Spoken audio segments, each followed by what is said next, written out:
गुजरात के एक छोटे से गांव धर्मपुर में लोग अपनी सादी सादी जिंदगी जी रहे थे। यहाँ लोगों के लिए सबसे बड़ी खुशी थी हाट बाजार में जाकर सब्जियां खरीदना, हफ्ते में एक दो बार मिठाई खाना और शाम को चौपाल पर बैठकर गप्पे मारना। गांव में ज्यादातर लोग दाल रोटी, भाखरी और खिचड़ी से ही खुश रहते थे। लेकिन समय धीरे धीरे बदल रहा था। गांव के नौजवान शहरों में जाकर काम करने लगे थे और मोबाइल इंटरनेट की वजह से गांव में भी लोग टीवी, रील्स और बड़े बड़े शहरों की चकाचौंध देखने लगे थे। इन्हीं नौजवानों में से एक था मनीष। मनीष B.com करके शहर से गांव लौटा था। पढ़ाई में ठीक ठाक था, पर उसके सपने बड़े थे। उसने शहर में पहली बार पिज्जा खाया था और उसे वही दिन से ये ख्याल आने लगा था, क्यों ना अपने गांव में भी पिज्जा की दुकान खोली जाए। शुरुआत में जब उसने अपने दोस्तों से बात की तो सब हंस पड़े।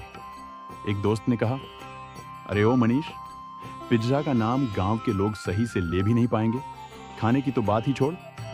दूसरा बोला, गांव वालों को भाखरी और रोटली चाहिए, पिज्जा नहीं। लेकिन मनीष ने मन बना लिया था। उसने अपने घर वालों को मनाने की कोशिश की।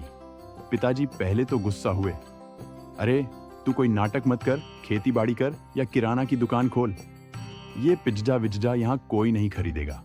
माँ भी बोली, गांव की औरतें तो पिज्जा को पराठा समझेंगी, तू ये सब मत कर। लेकिन मनीष अड्डा रहा। उसने शहर से 10,000 रुपए बचाकर रखे थे और उसी से छोटे से दुकान की मरम्मत शुरू कर दी। गांव के बीच में जो पुरानी चौपाल के पास खाली जगह थी, वहीं उसने एक पिज्जा कॉर्नर खोल दिया। दुकान का नाम उसने रखा धर्मपुर पिज्जा हाउस। नाम पढ़ते ही आधे लोग हंसते और आधे ताली बजाते। शुरू शुरू में मनीष ने शहर से ओवन और कुछ बेसिक चीजें मंगाई। आटा, सब्जियां और मसाले तो गांव से ही ले लेता, पर सबसे बड़ी समस्या थी गांव वालों को पिज्जा समझाना। पहले ही दिन जब दुकान खुली, चौपाल पर खूब भीड़ इकट्ठा हो गई। बच्चों ने समझा कि शायद नई मिठाई की दुकान खुली है। बूढ़े लोग दूर से देख रहे थे, क्या बेचा जाएगा यहाँ। औरतें धीरे धीरे झांकने लगीं। मनीष ने पहला पिज्जा बनाया। उसमें चीज डाली, टमाटर प्याज डाले और ओवन में रख दिया। खुशबू पूरे चौपाल में फैल गई। सबकी नाक सुड़कने लगी। एक बच्चा बोला, अरे वाह, ये तो पराठा जैसा है, लेकिन ऊपर से सब्जी रखी है। गांव के सबसे मजेदार इंसान काका वहां आ गए। उन्होंने कहा, चल मनीष, पहला पिज्जा हमें खिला। मनीष ने गर्मागर्म पिज्जा काटकर काका के सामने रखा। काका ने पहला कौर खाया और जोर से चिल्लाए, अरे ये तो चीज वाली भाखरी है। सब लोग ठहाके मारकर हंस पड़े। बच्चे तालियां बजाने लगे, लेकिन धीरे धीरे लोगों को स्वाद पसंद आने लगा। शुरुआती दिनों में गांव वाले मजे लेने आते। कोई कहता, मनीष इस पर हरी मिर्च ज्यादा डाल। कोई कहता, अरे इसमें गुड़ भी डालकर बना। एक दिन तो किसी ने कहा, अरे भाई इसमें अचार भी डाल दे।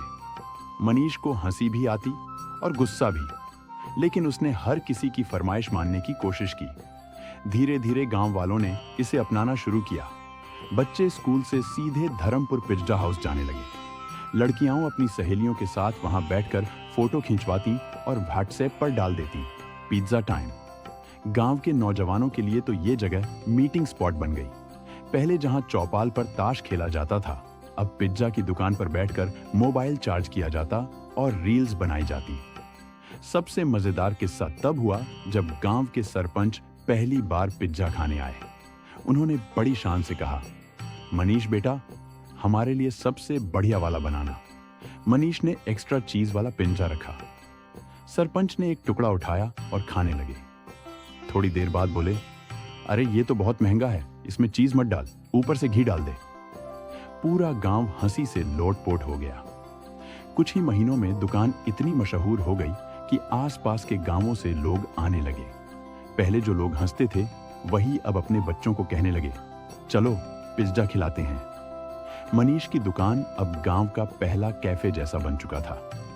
वहां LED लाइटें लग गईं, प्लास्टिक की कुर्सियां आ गईं और एक छोटा सा बोर्ड भी लग गया जिस पर लिखा था, pizza made with love in Dharampur. धीरे धीरे मनीष ने गांव के ही कुछ लड़कों को काम पर रख लिया। एक ओवन पर काम करता, दूसरा डिलीवरी पर जाता।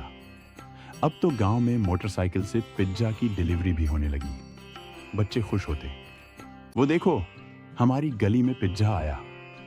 मनीष के इस कदम ने पूरे गांव की सोच बदल दी। लोग समझ गए कि नई चीजें भी अपनाई जा सकती हैं।